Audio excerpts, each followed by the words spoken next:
I think we're about to enter a golden age in this country. I'm happy to confess on your show, I got it wrong. I'd rather take WWE versus World War III. There's got to be some unity. I mean, both sides have been guilty of this rhetoric. Democrats need a self-examination. When you realize that Trump had won the White House, the Senate, did you cry? It was supposed to be the closest election of all time, but in the cold light of day, it was a thumping landslide, a massive popular mandate with control of the Senate, and probably the House too, and of course, the White House. The Democrats have won by anything close to these margins, a narrative with one of a jubilant nation embracing a glorious new era of hope and change. Instead, the dial's already been set to funereal, led by a somber and belated eulogy from the outgoing vice president. Only when it is dark enough can you see the stars. I know many people feel like we are entering a dark time, but for the benefit of us all, I hope that is not the case. But here's the thing, America, if it is, let us fill the sky with the light of a brilliant, brilliant billion of stars. The light of optimism, of faith, of truth, and service. Sorry, but what the hell is she talking about? Honestly.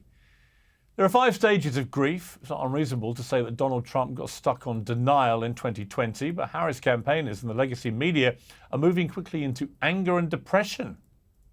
Hey there. How are you doing? If you watch the show regularly, I'm guessing you're not doing great.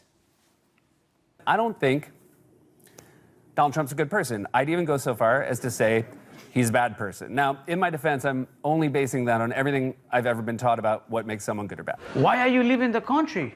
I can't stay for another 4 years of this. Who knows what he's going to do? This is not the end. And we have to regroup, and we have to continue to fight and continue to work day in and day out. Honestly, have you ever seen anything more pathetic in your life? It's honestly pathetic. The reality is that a majority of Americans are feeling great because Trump won a massive win, a landslide. More than 70 million people voted for him in the belief that he will put more money in their pockets and make the world and the American border a safer place. Whether he can deliver on those promises or not remains to be seen, and I will call it and him out as I see it throughout the presidency, as I always have done in the past. But people voted for Trump for positive reasons. They're not happy with the direction of the country. They believe Trump will make it better. These grieving late-night hosts and shocked cable news commentators might as well start their broadcast with a disclaimer that says, if you're a Republican, turn off now. They're also delaying the most important stage of grief, which is acceptance. That's when you take stock of what's happened and work out what you're going to do about it. The Democrats did a whole new strategy for winning back the disaffected working-class voters they took for granted and lost. And I've got news for our friends at the Bulwark podcast. That strategy will not include indulging this bizarre Anne Frank fantasy. And I agree with Bill. I think this is just a horrific event in American history. And we've got a period of disillusionment that we're going to have to deal with before we mobilize the resistance. And I think it will be the resistance. I'm prepared to put undocumented people in my attic. I can also say with some certainty that liberal journalists and Democrat politicians will not end up behind bars in the next 4 years, at least not for their politics. But unfortunately, that message hasn't reached the screeching AOC. Donald Trump has talked about turning the military on U.S. citizens that he deems his domestic political enemies. Authoritarians and people that he affiliates closely with and strongmen abroad in regimes like that, it is not uncommon to jail political dissidents or legislative opponents. The last time I checked, it was the Democrats who turned the legislative arsenal onto their political opponents and tried to, in earnest, to jail Donald Trump himself. That was wrong then, and it's wrong now. So much so that, in my view, as unpopular as it may be, Trump should make one of his first moves to pardon Hunter Biden. America's deeply and bitterly divided. Trump's opponents clearly are verging on hysterical. It's that kind of gesture that possibly could bring the country a little bit closer together. In a moment, I'm joined by an all-star cast to dissect the latest news on this bombshell victory for Trump. But first, a long-time Republican strategist who's worked for Presidents Nixon, Reagan and Trump. He's a man that many, including himself, credit with first suggesting that Donald run for president. It's the infamous, notorious, famous Roger Stone. Roger, how are you? Great, having a great day. Well, I'm sure you are. I mean, 1998 was the first time that you suggested to Donald Trump that he run for president. Did you actually ever imagine that not only would he win one term, but he would then lose and come back in the way that he's done with a massively bigger majority? Yes, I actually did. I met him, of course, in 1980 when I was working for Ronald Reagan. But by 1988, I realized that he had the size, I don't mean the physical size, but the stature and the courage and the independence and the stamina to not be just a great candidate for president, but to actually be a great president. And I think I have been validated yet again yesterday. Yeah, I spoke to him yesterday morning. I rang him and had a chat with him. And even he seemed a bit shell-shocked by the size of the victory.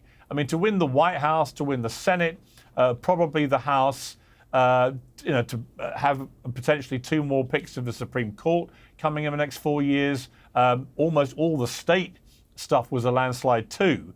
It's an extraordinary triumph for Trump, an amazing redemption for him personally, but also an extraordinary opportunity for him. Well, I think you're exactly right. I mean, first of all, it is a testimony to his resilience, his strength, his persistence, but it's also a unique opportunity to return the country to unprecedented peace and prosperity, as well as opportunity for all Americans. I really think not only does he understand that, but I think he demonstrated in his first term that he knows how to lead us in that direction, and he has a very specific plan to get us back there. So I think we're about to enter a golden age in this country. I was among many who thought after January the 6th it was over for Donald Trump, that we'd never see him anywhere near the White House again.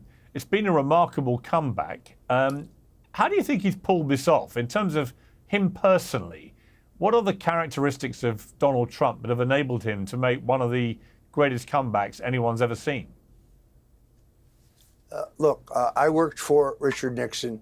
I worked for Senator Bob Dole. They were both very tough guys. Donald Trump is the toughest human being I have ever met.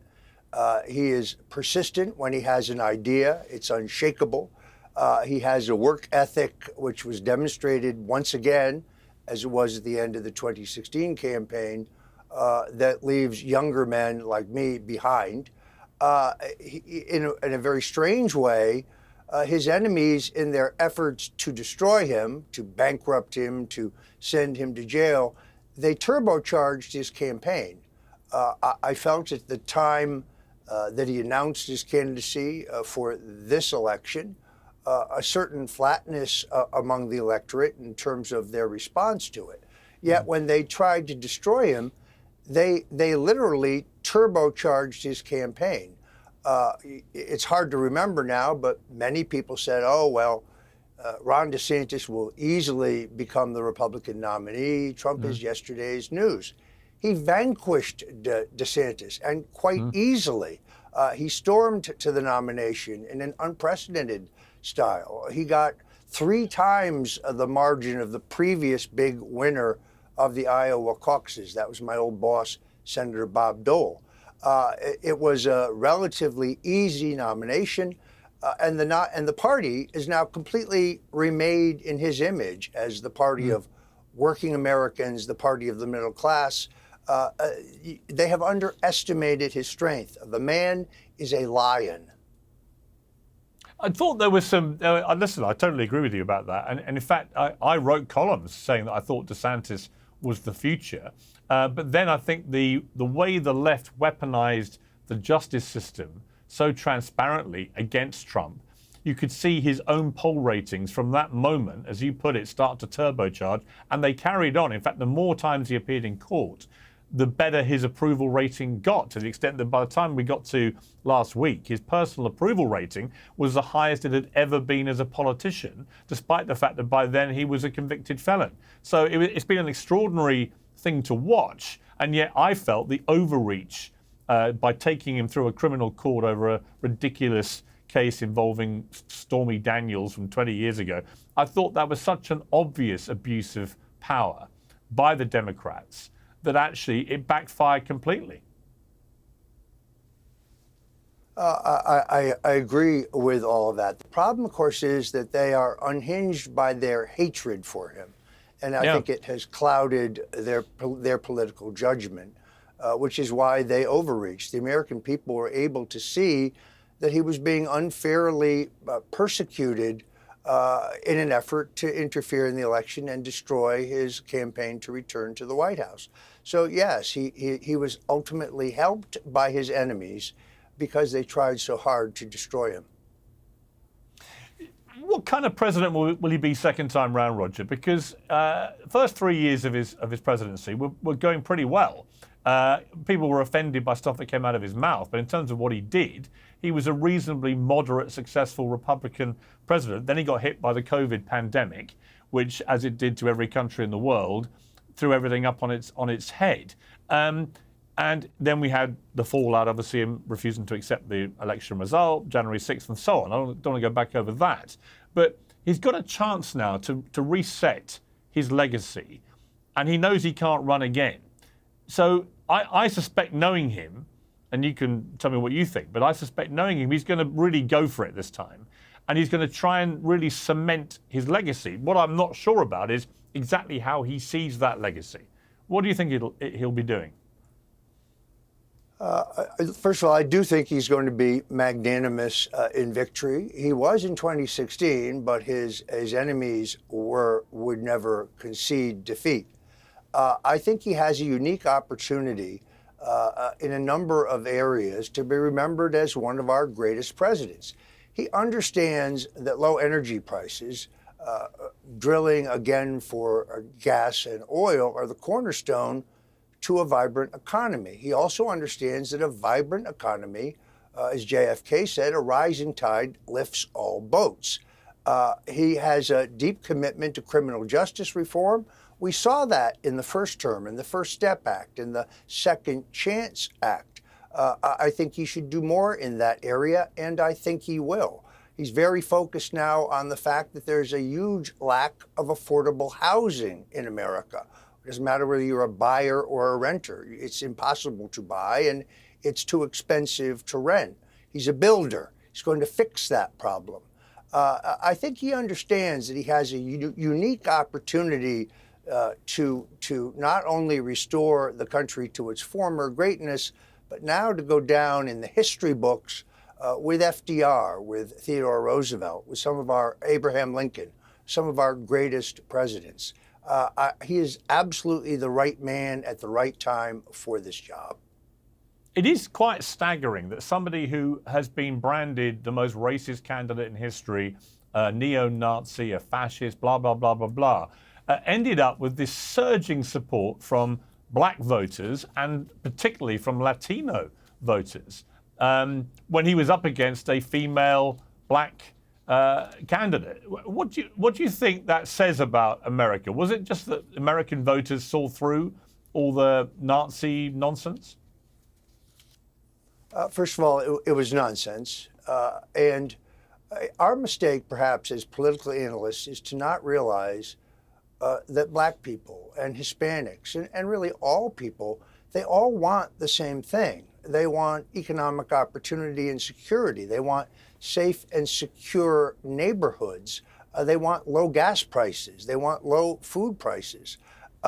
they realized, based on his 4 years and the last 4 years, that Donald Trump brought us those things before and that he could bring them again. So I think this is why he made these historic gains. Let's recognize that he won an absolute majority of Hispanic Americans. I mean, George W. Bush, I think, had the highest previous high water mark at about 38.5%.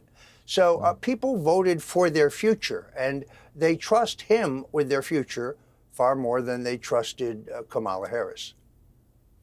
I posted on X this morning, and it got a lot of blowback from MAGA supporters, but I posted that it might be an interesting move by Donald Trump if he truly wants to send a signal early on that he wants to unify the country, to consider pardoning Hunter Biden, Joe Biden's son. Trump pardoned you after you were convicted of a crime. Would it be a good move, do you think, for Trump to effectively reach across the pardon aisle and pardon the current president's son? Well, of course, Piers, as you know, once a federal judge ordered the Justice Department to release Robert Mueller's fully unredacted report, which the judge denied my defense attorneys at trial, even Mueller could not sugarcoat the fact that he found no evidence of Russian collusion, WikiLeaks collaboration, or for that matter, any other crime. I was pleased when the president said that the pardon of Hunter Biden was not off the table. We need to bring America together again. We need to end this cycle of weaponization of our criminal justice system. The fact that Kamala and her surrogates were saying, well, if Trump is elected, he will seek to prosecute and jail his political enemies. Do they have no sense of self-awareness? They were accusing him of planning to do that which he did not do in his first term and that which was being done to him at that very instant. So I was pleased to see that he's considering it. I don't speak for him. I speak only for myself. But it is time to end this cycle where Republicans and Democrats are trying to destroy each other, put each other in prison. It was not like this when I entered politics. I had friends who were in the business who were really smart people, Democrats who you would eat with and drink with and hang out with and make jokes with. That camaraderie just no longer exists. We have to get back to a time where there is some civility in our politics. And I actually think Donald Trump understands that. Well, in the interests of moving forward and reaching across to, historic foes and so on, I just wanted to end on a bit of personal business, Roger, because when I tweeted that Kamala Harris wasn't up to winning the presidency, you responded to me on X and you said, Piers now trying to suck Trump's dick after betraying him previously, a truly talentless dirtbag. I just wondered whether, now the dust has settled, you wanted to maybe rethink your view there, Roger. Look, I confess, Piers, to occasionally posting a 2 Martini tweet, and I'm less than perfect. But yes, let's have a reset. I had seen an interview with Trump in which I didn't think you treated him fairly, and that was my motivation. But it is a new day for all of us. None of us is perfect, and let's move forward on a more positive basis. So you don't think I'm quite such a truly talentless dirtbag? No, actually, you're not a bad fellow at all. It's interesting with Donald Trump because I've known him a long time, not as long as you. I've known him nearly 20 years. And I've criticized him a lot and I've praised him a lot when others haven't. And we've occasionally had a little wobble in the relationship. But the thing I've always liked about Donald Trump is that I always know when we've had a little spat or a falling out, and we did after that interview you talked about, he rang me a few months later like nothing had happened. And I think he is actually a very loyal person, as you know, to people he's known a long time, even if occasionally they say or do stuff he doesn't like. He is actually a loyal guy. Well, look, I think he falls in and out with people, but nobody is ever permanently banned. And Piers, look, anybody who sports a boutonniere like that can't really be a bad chap. Roger, it's great to have you on Uncensored. Thank you very much. Thank you, and God bless you. Well, joining me now to discuss the latest is the former White House Communications Director, now host of The Rest of Politics USA, Anthony Scaramucci, the co-host of Gutfeld and author of I Used to Like You Until, Kat Timpf, also the former Communications Director and host of the Sean Spicer Show, Sean Spicer. What a remarkable trio to have to discuss this. Let me start with you, Anthony, if I may. I'm sure you won't be surprised I want to start with you, because I don't think I've ever seen anyone more certain on social media that they were going to be right about something who was then proven to be so spectacularly wrong. Your thoughts? Well, I actually think you are a dirtbag, Piers. So, I mean, I know Roger doesn't think you are one, but I do. I'm kidding. Look, I got it wrong. I'm a big boy. I got it wrong. I congratulated the president, congratulated Elon Musk. Democratic process. They ran a brilliant campaign. It was incredibly well executed. And I got it wrong. And so when you get something wrong, especially if you're an entrepreneur, if you get something wrong, you say, I got something wrong, you own up to it, and you make adaptation. And so I'm happy to confess on your show or anywhere, I got it wrong. You know, Barry Diller, when he lost the Paramount deal in 1993, I was a younger man then, and he said something that I think was brilliant about life. They won, period. We lost, period, next. And I see it that way. And by the way, I wish the president-elect well. He's the president for everybody, and I want him to do a good job.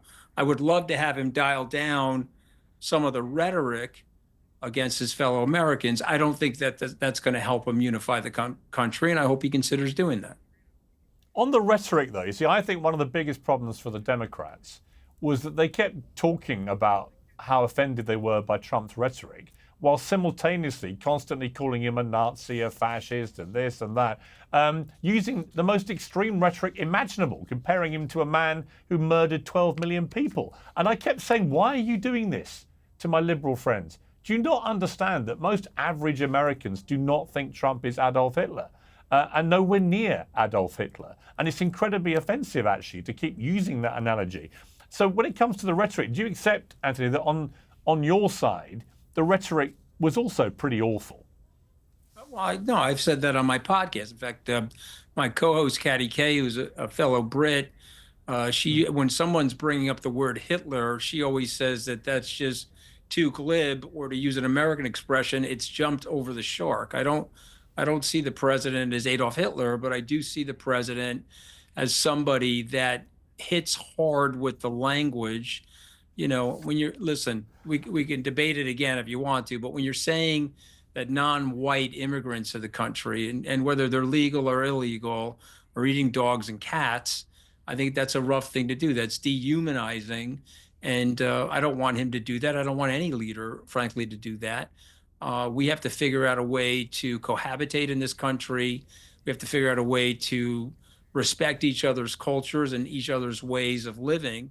But I do think there's a resonating message that the left needs to listen to. If you don't mind, just be 1 second. There was a great meme from the Harris team.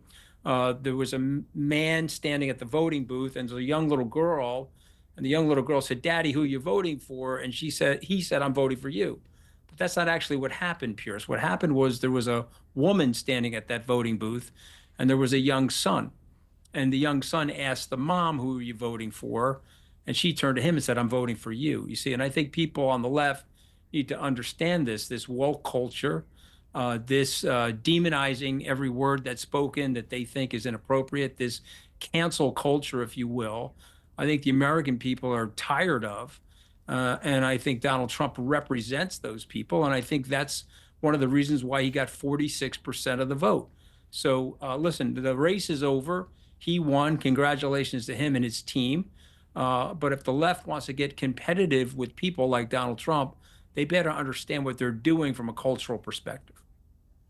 Kat, it was interesting that Trump talked about having a core of common sense, and that is why he believes there's been this realignment of the electorate, where you've got so many Black Americans, Latino Americans, and others gravitating to somebody, despite the fact he's been called racist and so on. This common sense part's been very interesting to watch. The New York Times today had a fascinating report that one of the most effective ads that the Trump campaign did, and they were stunned apparently by how effective it was the one that talked about Kamala Harris will be for they, them, and Trump will be for you, him, or you, me, you, I think it was, whatever it was. But whatever it was making a point about this whole issue of the trans debate, which many Democrats have tried to downplay. And yet I've constantly said this is something most people really feel fired up about, which is this thing of trans athletes in women's sport and so on, and getting into women's spaces and so on. And the effectiveness of that ad seems to suggest that I was right, and that the Democrats were very wrong to try and downplay it and say that people didn't care. And I saw Joe Scarborough on MSNBC saying the same thing. You know, I think that kind of issue played into that core of common sense that Trump was talking about. What do you think? Yeah, I wrote not one, but 2 chapters about gender in my most recent book because of this. And I think it's one of these issues where a lot of people do agree, but there's the extremes on the 2 sides that are very loud. And another thing that's in my book is that research shows over and over again that there's huge gaps between what people will say out loud and what people will actually believe, perhaps because of fear of this sort of cancel culture, right? And I think with Joe Biden, it was one thing because I think a lot of people really believed that Joe Biden was a moderate, and Joe Biden himself might honestly be a moderate. I honestly think sometimes if you were to walk up to him and ask him to explain they, them, and pronouns with no prompter and no notes, I don't know that he would be able to do that. I think there was a team of people around him that was pushing some of this stuff. But I think honestly that when you have Kamala, it's a different story. She ran a very progressive campaign in 2020. There are videos of her saying, you know, certain things. She actually is on record saying that when Trump said, it sounds crazy, it does sound crazy when Trump said that she wanted to have taxpayer-funded transgender operations on, how did he put it, illegal aliens in prison, and everybody laughed, and it turns out she is on record supporting that. So I think that was one of the things that made the huge difference. I think also that it's something that a lot of people don't really understand. Transgender people are a small percentage of the population, and it did get to a point where even asking a question about something you don't understand in the incorrect way could be enough to see yourself canceled. And I think that of a lot of the people who I know a lot of people who voted for Trump for the first time in this past election.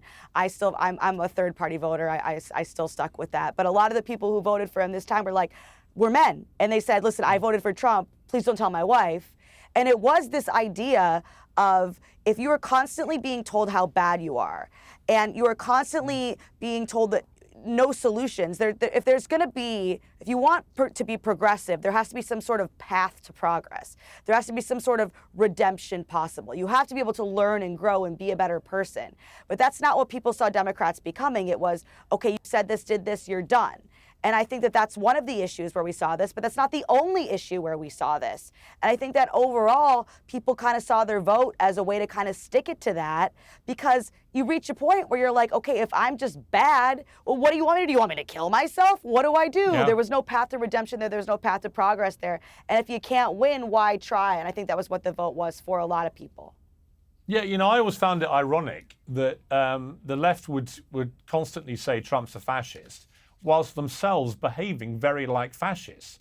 You know, the purest personification of fascism is where a group of people tell another group of people, if you don't dress how we tell you to, speak how we tell you to, laugh at things that we think are acceptable, you know, have heroes that we have approved, read books that we have approved, etc., etc., that is actually what fascism is. It's where you try through your own narrow prism of your worldview, try and dictate that to everybody else on pain of utter cancellation, shaming, vilification, ruination, getting them kicked out of their jobs and so on. You know, I kept saying to my liberal friends, this is fascism, actually. This far left progressive bullshit woke stuff is fascism. Sean Spicer, great to have you back on Uncensored. You must be feeling, I guess, rather chipper today. It's an extraordinary win, obviously, for the Republicans.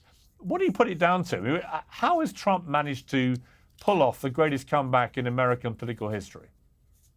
Yeah, by the way, it's a combination of euphoria and exhaustion at once. I had a few hours of sleep. But I think that there's a lot of what you guys just talked about, the culture factor. But more importantly, for the first time in over 100 years, America had a stark choice.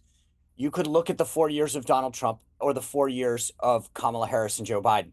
And so the rhetoric is usually propositional. It's theoretical. I will promise you this. My opponent will do all these bad things, et cetera, from both sides. And what happened in this election is that the American people could say, I hear the stuff that they're saying about Trump, that this is how he's going to govern. This is what he'll do. But I remember the 4 years he was in. Yeah, a little chaotic, but things got done. We were more prosperous. The border was secure. The world was more stable. I do a morning little conversation called The Morning Meeting at 9 a.m. Eastern. And one of the guys in the chat put it this way. He said, I'd rather take WWE, which is a wrestling federation in America, versus World War III. And I think that there were a lot of people that were worried about how Kamala Harris would govern, whether it was economically, culturally, as you guys just mentioned, or just the threat that we face from abroad, from China, North Korea, Iran.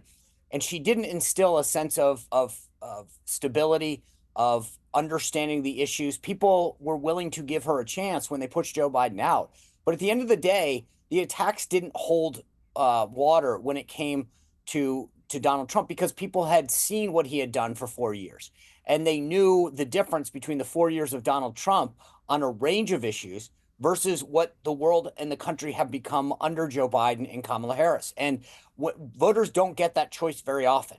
And we could look at it in very, very stark, real terms in terms of the record of results for both sides.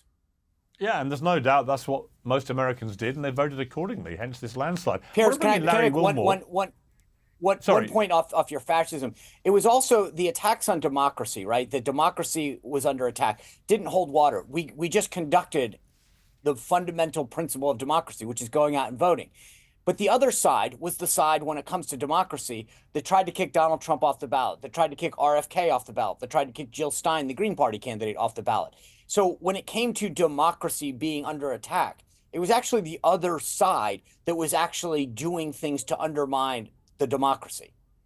Yeah, I certainly think there was a double standard. Yeah, let's bring in Larry Wilmore. Can I say something real quickly, though? Anthony, I'm going to come to you in a minute, Anthony. I just want to go to Larry Wilmore, who's not had a chance to speak yet, the comedian and host of Black on the Air podcast. Larry, I want to play you.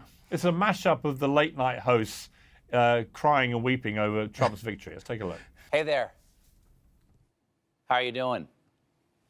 If you watch the show regularly, I'm guessing you're not doing great.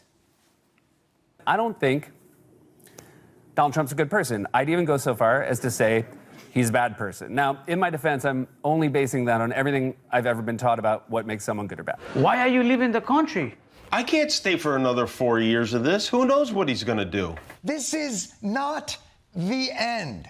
And we have to regroup, and we have to continue to fight and continue to work day in and day out. Yeah, Jimmy Kimmel, Larry, went on to start crying on his show last night. And all I could think was, I interviewed Jay Leno about a year ago, and he didn't understand why late night hosts have become so partisan, because they never used to be. You know, Jay Leno used to whack both sides, and no one really knew who he voted for. You know, Johnny Carson, perhaps the greatest of them all, no one ever knew his politics. He just used to rip into all the politicians. The most popular right now in late night is actually Kat show, Gutfeld, with Greg Gutfeld leading it, and Kat and Tyrus. That's the most popular, and they're not afraid to whack their own side if they want to. Why has it become such a weirdly partisan thing at night and all skewed to the left? Yeah. Well, to answer that question, you know, showbiz has a way of cannibalizing something that works, you know. And The Daily Show was kind of an answer to what was happening in the Bush administration and I think Fox News at that time. And Jon Stewart kind of became a symbol for people who felt like they weren't getting their news in some kind of way. And remember, Piers, this was like before social media was a big thing and that type of thing. And he kind of became the symbol of that. The thing about showbiz, it tends to want to repeat things that are successful.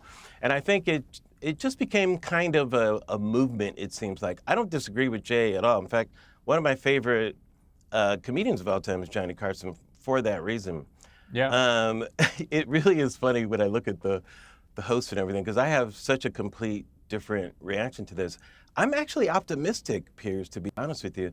I think the Democrats need a self-examination. Here's what I've been saying for a long time. Joe Biden did not win because of his vision in 2020. He was an anti-Trump candidate. And I always said, this was my criticism of the Democratic Party. I said, I feel like we have a presidency without a president. That's what it felt like when Bush was president. You know, meaning there was no vision for this presidency. It was it's what I call it's kind of an election. I forget the words for it, but you can govern like that, but you can't really gain a coalition like that. And so that's really what Kamala kind of inherited, Piers, more than anything else, was a non-vision party, but a managerial party. We're managing this government so this guy doesn't. You cannot win with that kind of strategy. So the Democrats have an opportunity now to figure out what their vision is, what they really stand for. And I think it's something that ultimately hurt them, because Trump has stood for the same things before he even ran for president: immigration and trade. He's always stood for those things. So he's always had a clear vision. And I think it's for people that are looking for somebody to lead them, people in the middle, because your sides are your sides, right? I think it's easier to latch onto something like that. So I think agree. this is an opportunity. Anthony, as we've been talking, Biden has actually come out and addressed the people. Let's take a little listen to some of this. Yesterday, I spoke with President-elect Trump to congratulate him on his victory. And I assured him that I would direct my entire administration to work with his team to ensure a peaceful and orderly transition.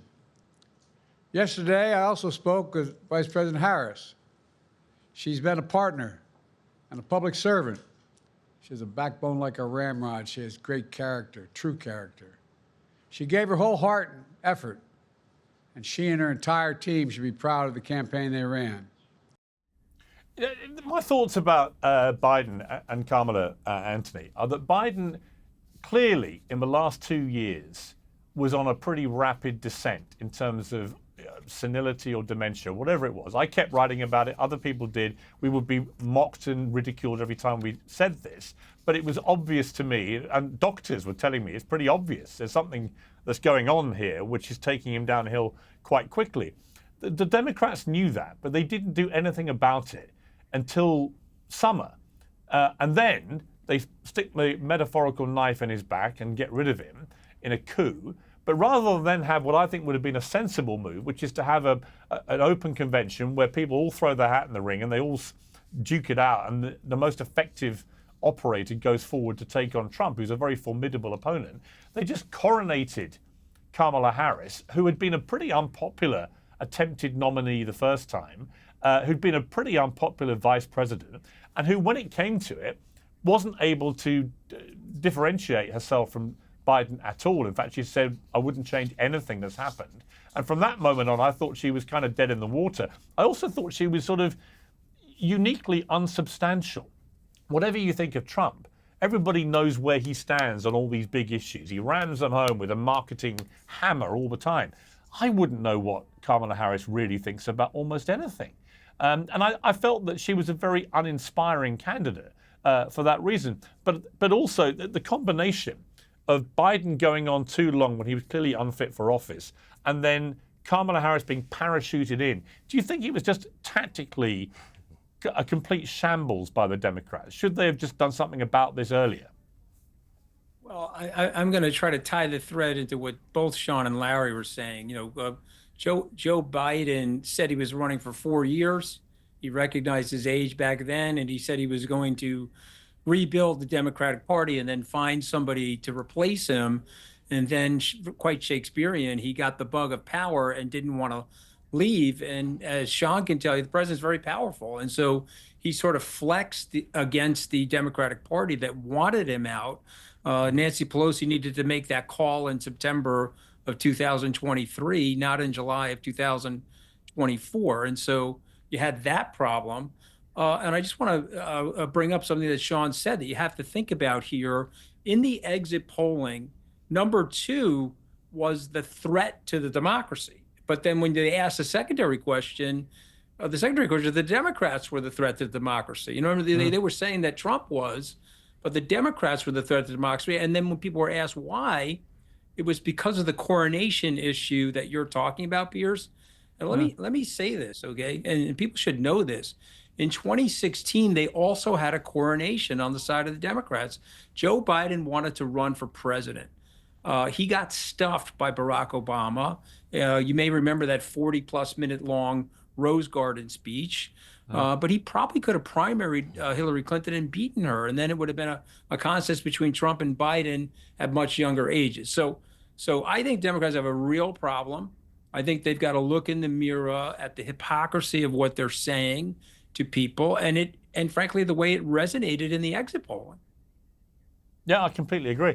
Kat, Trump's got an amazing mandate, an opportunity now. I mean, he's basically won everything in a massive clean sweep.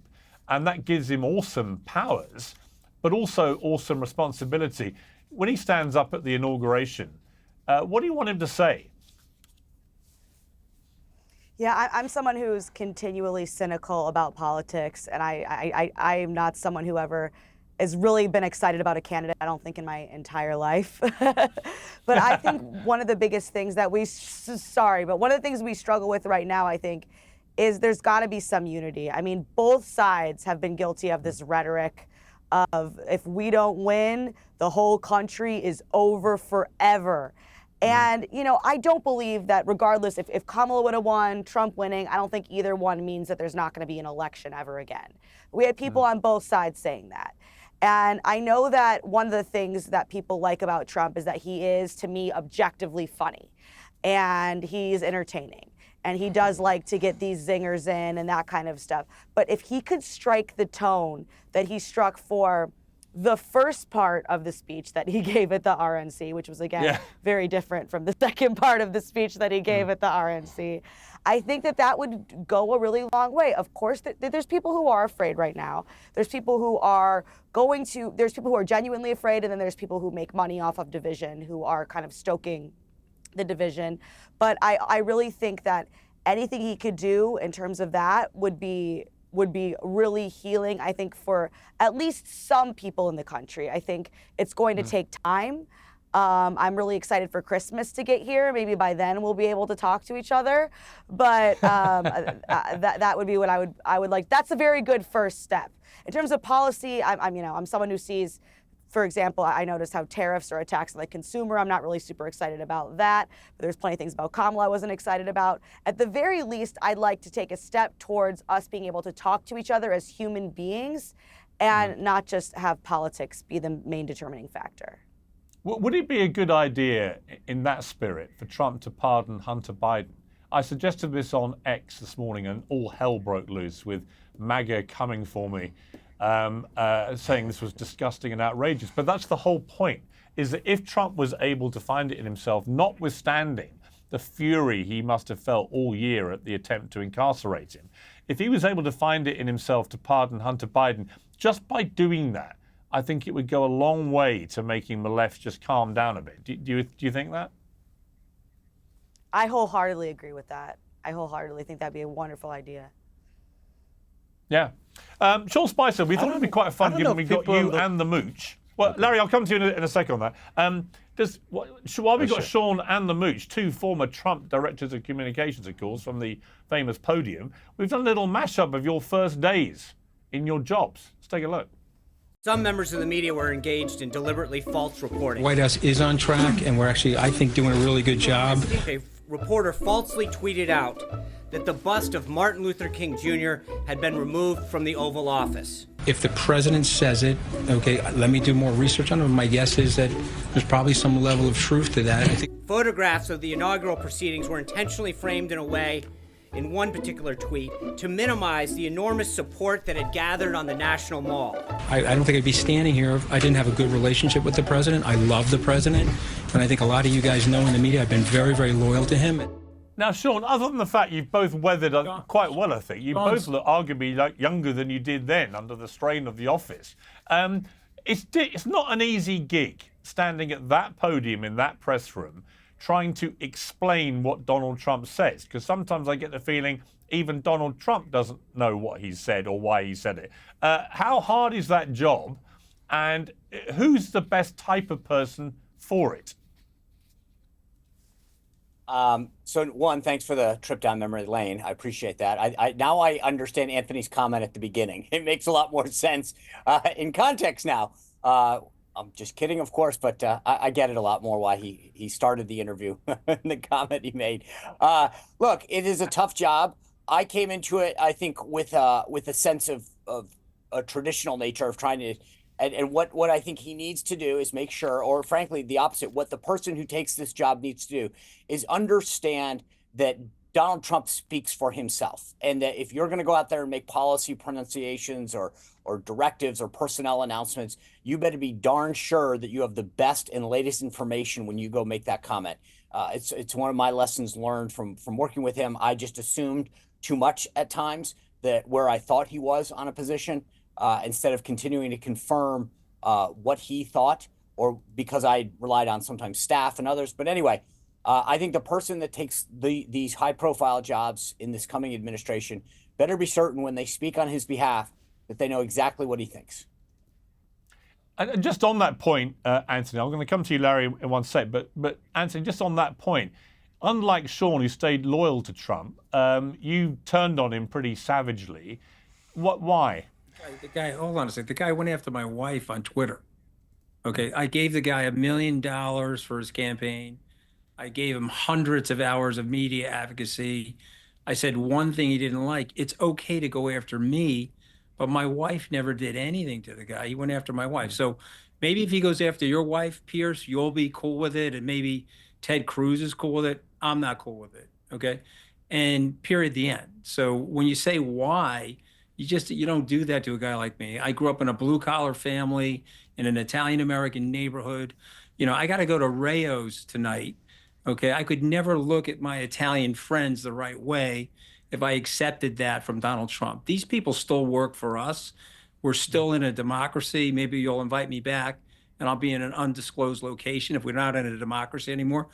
Don't go after my wife on Twitter after I gave you $1 million, 2 years of advocacy after you fired me. You just don't do that to somebody like me, Piers. And I just want to point out to Sean, he's dressing a lot better, okay, than he was in that first press conference. Because did you see the suit, Piers? It was up in here, okay? And Sean has gone on to build a very successful career for himself, which we should be doing here in America. So I wish Sean well, and I'm glad he's doing well. But don't go after my wife. If you want to come after me, I got no problem with it. I'm a public figure. I can take it. And Piers, let me tell you something. You're a friend of mine. If he went after your wife, I'd be standing in the bar with you, ready to take him on. Okay? And that's just the way things are when you grow up in a neighborhood like mine. No, well, I grew up in an East Sussex village on the south coast of England, and we have exactly the same mentality. If you come for the wives, we come for you. It's very simple. That's why Roger Stone is texting me right now saying, hey, man, no hard feelings. I always was very fond of you. And I just texted him back in the middle of the show. Don't go after my wife, and we'll be just fine. And again, I wish the president well, but that's a very personal thing for me. You've actually, the one thing that's really stood out from what you just said is you're going to Rayo's. That's reminded me, I haven't been there for years. God, I love that place. Larry, let me come to you just for the big picture here. This has been an unbelievable week to be in the United States of America. I predicted Trump would win, and I suggested a few days before I thought it could be quite big. Even and I don't think Donald Trump either, when I spoke to him, ever thought in a million years it would be on this scale. What does it say about America? And how optimistic are you, despite what's happened and the way it's fractured America as always? How optimistic are you that actually, given the scale of the mandate, second time round, Trump may not be what he was first time, and this may turn out to be quite a transformative presidency? First of all, I never got a chance to thank you for having me on, Piers. I really appreciate being on. Oh, well, thank you. It's great to have you. Also, here's the thing. I actually predicted this in a number of ways. A year ago, I predicted Trump was going to win, and even before the debate with Biden, I predicted it. And it was mainly because of how the American people were feeling about where they were. I come from working class people. My my niece is a nurse in an emergency room, and she was always telling me stories how it's just hard for them, you know, paycheck to paycheck, that type of thing. She and her family, they're struggling, and that message I don't think was really being paid attention to enough by the Democratic Party. And I really feel the wave of that was really what swept in here, was that undercurrent. And this is why I say I'm optimistic. First of all, you always should listen to the American people, you know.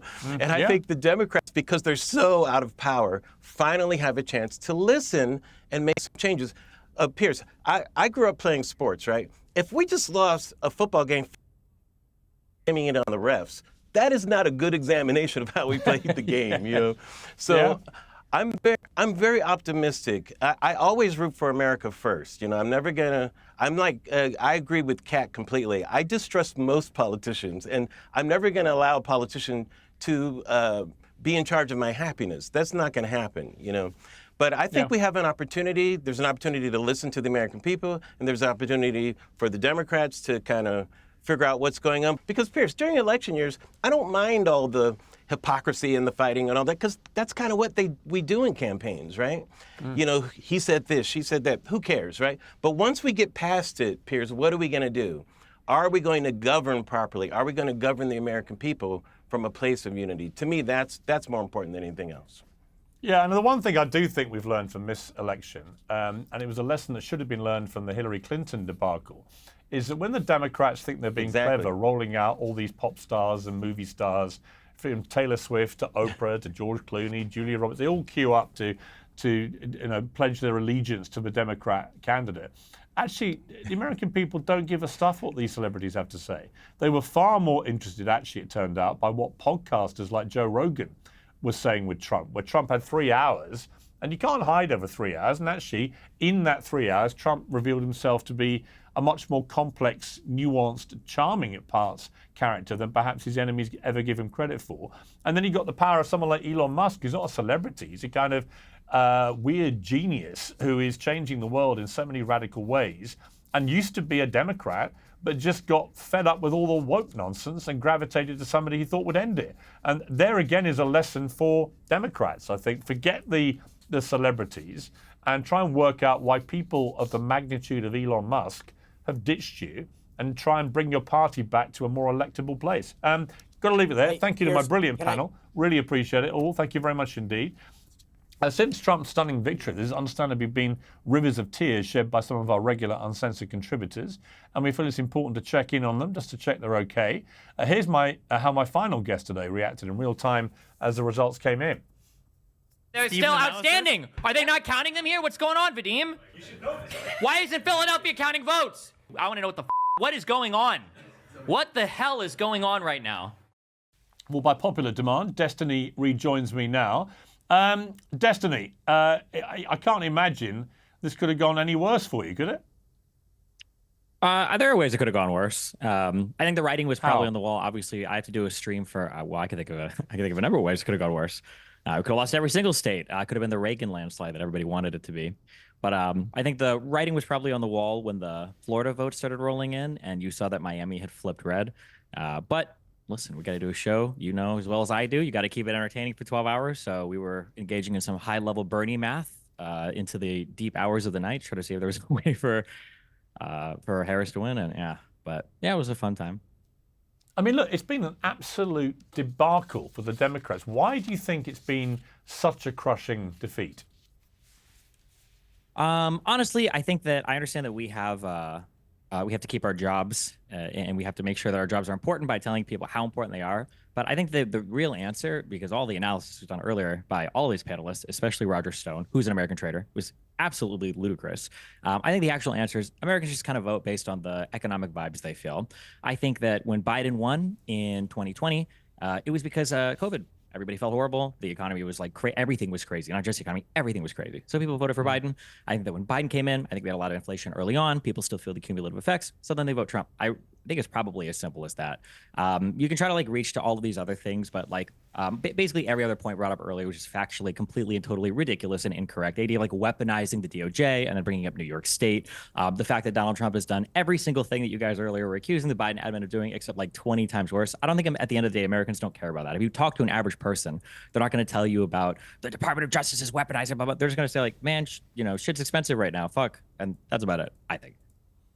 I mean, that is partly true, certainly on the economic part. I agree with you. And I think I would add immigration and the southern border crisis as being a major added component to that, because people resented the fact that not only could they not afford to feed their kids, but there were all these people coming in illegally on the border and putting extra pressure on public services and taking jobs and so on. I think you can't discount that. That's not. Well, you would discount it, but I wouldn't. No, I would discount it because the Republicans discounted it.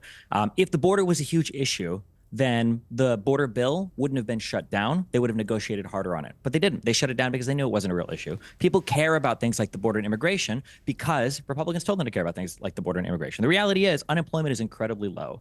If you want a really big like top line takeaway from this whole thing that would be interesting that nobody will discuss because it's incredibly boring, perhaps the Federal Reserve targets politically should actually target things like inflation more than unemployment. Maybe on a political level, maybe it was worth it to suffer 8 or 9% unemployment rather than so aggressively trying to target an inflation figure and keeping unemployment low. Maybe, but that's a macro econ question. When you get a result like this, Destiny, notwithstanding your chilling self-confidence, which I obviously admire as a trait, do you have a moment of self-awareness where you just go in the mirror, wow, I was so wrong? Do you think that the Republicans had a moment of self-awareness in 2020? Well, it wasn't the question. I just wonder whether you had a moment of self-awareness. I look at the figures as they come in. I try to analyze what the public is. But this idea that like the Democratic Party needs to do some huge soul searching after the Republicans, tried to coup their way back into office when they lost the last election. Nah, I don't think. I think that's ridiculous. I think the double standard is ridiculous. I think that the passes that you guys give Trump are absolutely insane. I think at the end of the day, it's just voting on your general economic trends. The only tragic thing is that because the economy has been righted in such a positive way, and nobody knows it because nobody talks about it, but the United States is outperforming basically every other country in the world on metrics like inflation, on metrics like unemployment, on metrics like real wages. Now that the ship has been righted, we're in a situation, again, where thankfully a Republican can come in after a Democrat has, I complained about this before in your show, after a Democrat has righted the ship after an economic catastrophe. Trump did it after Obama, and now Trump is going to do it again after Biden, and now he can try to take credit for all the things that he wasn't able to do in his administration, right? He couldn't pass infrastructure. Biden did. Now when stuff is getting built, he's going to take credit for it. He couldn't bring manufacturing like chips back to the United States when he tried to tariff China. Biden did with the CHIPS Act. Now Trump could take credit for it as that stuff gets built. So, the cycle of politics continues. When you realize that Trump had won the White House, the Senate, probably the House, he's going to get another 2 on the Supreme Court probably. In other words, a complete clean sweep. He won the popular vote as well as the Electoral College. Did you cry? No, I'm not. But I'm not a crier. If I was more emotional, maybe I would have. Not a tear? Nothing? I mean, I was streaming all night. If there were any tears there, you would have seen them. Destiny, I will say though, I haven't seen any Democrats try to take over the Capitol building. We'll see on January 6th. Maybe I shouldn't hold my breath, but we'll see. Well, the odd thing actually has been the singular lack of protest. I mean, I felt this at Madison Square Garden when I went to that rally, and the Secret Service told me they were expecting thousands of protesters, and 150 people turned up. And I've been really struck being in New York. There've been no protests whatsoever at this thumping Trump win. It's nothing like 2016, which makes me think the Democrats massively miscalculated in trying to continue to play the he's Hitler and blah, blah, blah, blah, blah, because that's not what people are clearly feeling, or they really would be out in mass protests. Sure, but I think Democrats are also able to lose elections. Conservatives can't, right? Because we're a little bit more grounded in reality. Like, the election outcome is either we win or we lose. On the conservative side, the only outcomes are we win or it was rigged. You saw it, and no Republican that you ever bring on this show will ever admit it, but Donald Trump said that the election was rigged this year. Like 2 days ago, he was literally saying, we pulled up the tweet as the Philadelphia votes were started to roll in. He was saying voter fraud in Philadelphia. I saw people tweeting out that in Detroit, they're bringing in the vote dumps or whatever. So they were calling it rigged before they had any evidence, just like he called 2020 rigged with no evidence. They still believe it was rigged, just like he called 2016 rigged because he didn't win the popular vote. So, I mean, like, yeah, when the election can only be rigged, or when the election, you know, is going to be won, of course they're going to be more prone to throw a temper tantrum than the Democrats are. Well, for the record, I did not think Trump had the last election stolen from him. I said it to his face, which enraged him, but he didn't. But this one, he's absolutely won fair and square, and it's good to see the Democrats accept that. Definitely good to talk to you. I love having you on Uncensored, so I really appreciate you coming back on today. Thanks for having me.